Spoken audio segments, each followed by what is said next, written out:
দশজনের স্বার্থের কথা বলছি, আমাদের নিজের স্বার্থ নয়, আপনারও স্বার্থ। রাস্তাটা হলো আমাকে দশজনের ভালো মন্দ দশজনের বাইকে আমি আপনাকে কথা কইছি যে ভালো না রাস্তা থেকে আমরা এই কথা পরে করেন, এটা বলা হয়েছে। আর উনি অলরেডি তেরে আসতেছে বারবার। গণ্যমান্য ব্যক্তি বর্গ, আমরা এটা সামাজিক ভাবে কাজ করতে হবে। এখানে উনি আইসা অলরেডি আমাদের উপরে অভিযোগ শুরু করে দিচ্ছে। সমস্যাটা কি হয়েছে? সমস্যা রাস্তা হলো 25 ফিট রাস্তার ভিতরে ই করতেছে। রাস্তার মধ্যে আমাদের কথা হলো, আপনি যদি মনে করেন যে এই রাস্তা আপনার প্রয়োজন নাই, এই রাস্তা আপনি গাড়ি নিয়ে আসবেন না, তাহলে আপনার রাস্তা 1 ফিটও রাখতে হবে না। আপনার 1 ফিট, আমি বলি আপনার 1 ফিটও রাখতে হবে না। আপনি যদি মনে করেন যে এই রাস্তা আপনি আর যদি মনে করেন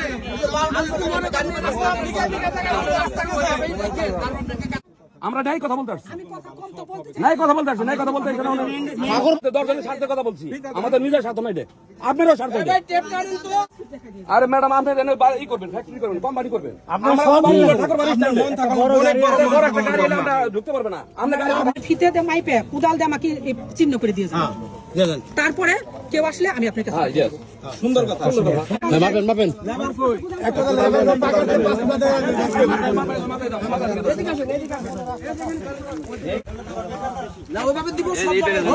সব জায়গায় পাসপোর্ট রেখে করব আমি।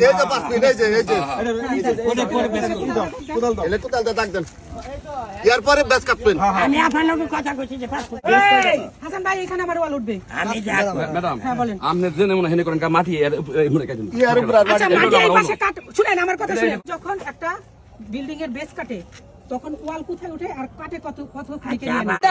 চেয়ারম্যান সাহেব কি বলে এটা শুনেন। রাস্তাটা হলো আমাকে দশজনের ভালো মন্দ দশজনের বাইকে, তাই না? অবশ্যই একজনের জমি দেয় একজন দেবো, আরেকজনের জমি দেয় আরেকজন দেবো, এটাই নিয়ম, কথা তাই না?